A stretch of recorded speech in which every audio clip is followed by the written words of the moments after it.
Hi, and welcome back to another episode of the History of Fan Anime.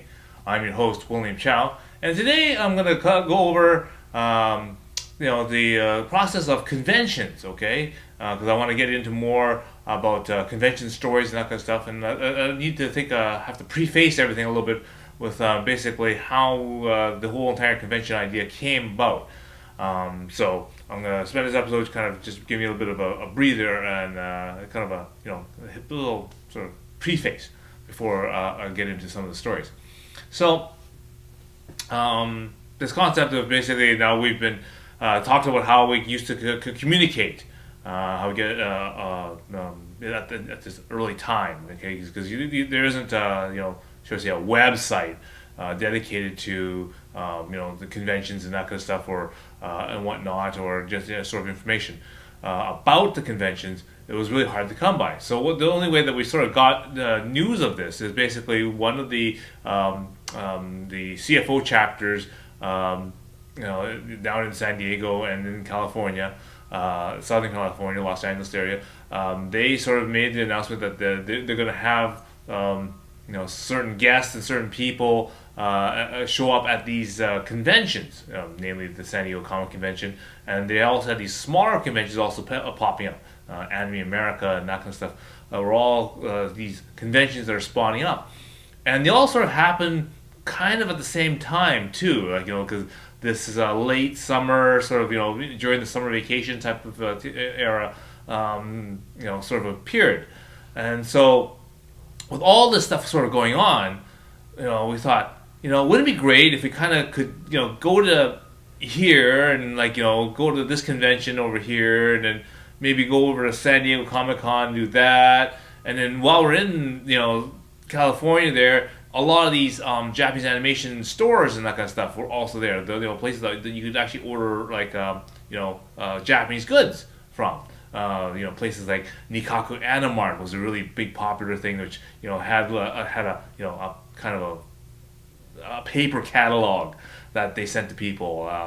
Laser Perceptions was a really big laserdisc place in San Francisco, which had a lot of cool stuff.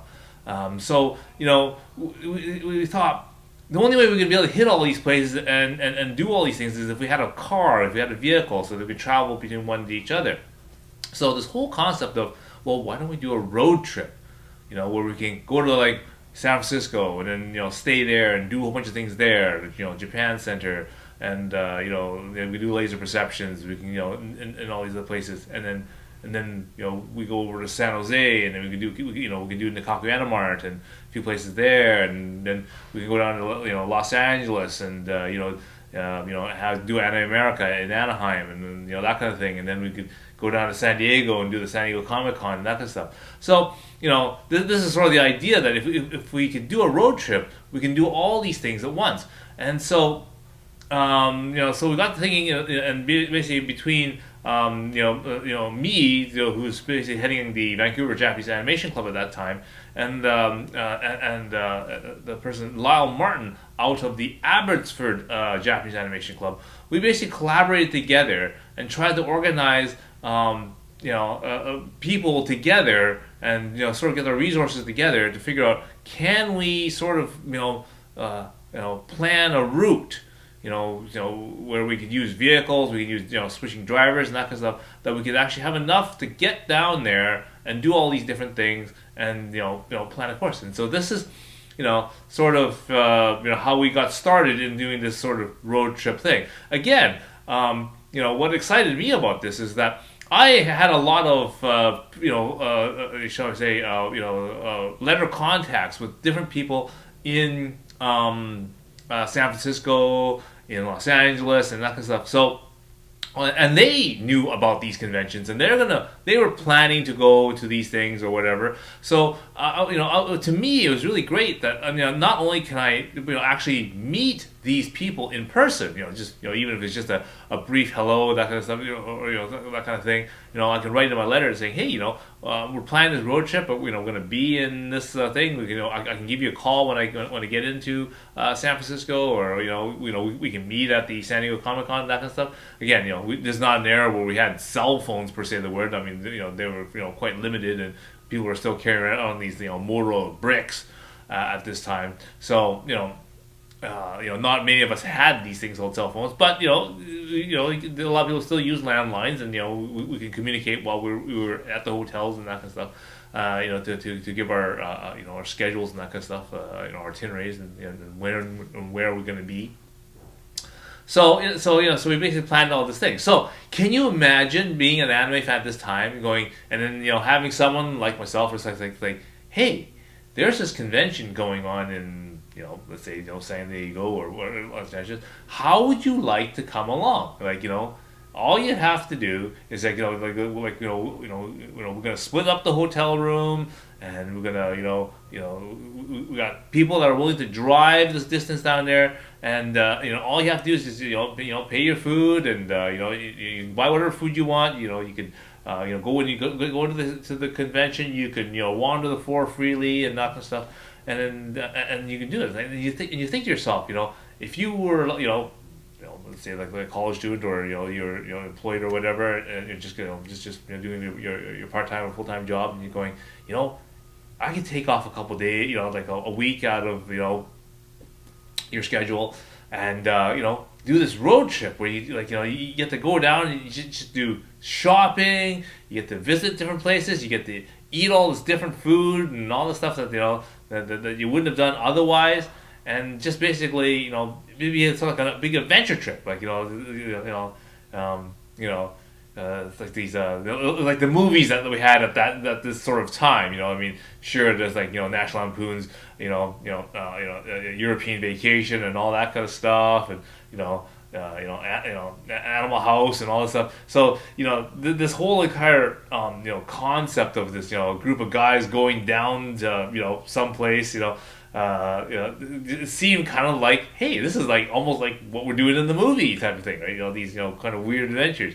Well, it wasn't really, but but yeah. So this is what promoted this, and at the time, and still probably if it was available in modern day, it still would be a very fascinating thing to do, and a great thing to undertake.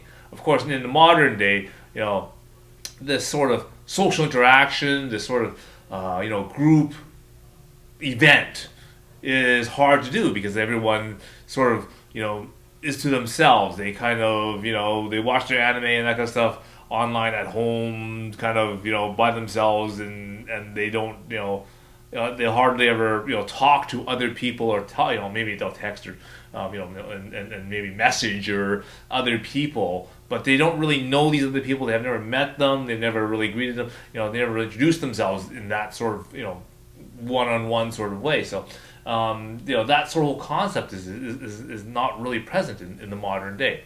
So so maybe for you younger millennials, this concept of a road trip is hard to grasp. But it's sort of, you think of it this way.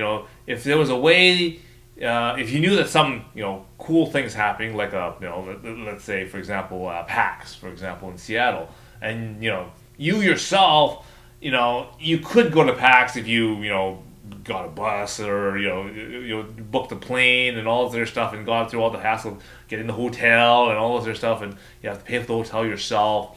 It's expensive. The airplane ride's expensive, and then when you get there, then you can go in there, and then you're gonna spend lots of money on gaming stuff and whatever, and it seems all rather expensive. But then if someone comes up to you and say, hey, we're doing a road trip, right? We're gonna rent a vehicle, and again, I'm going to get into another episode, okay, where we got into some of the the stories of what happened on these road trips, okay, because that's that's the stuff that you can make movies of, okay, but just to suffice that if someone like myself came up to you and say that for example you came into my store, and then and you're a frequent customer, and say hey, we're doing this road trip down to the to this convention.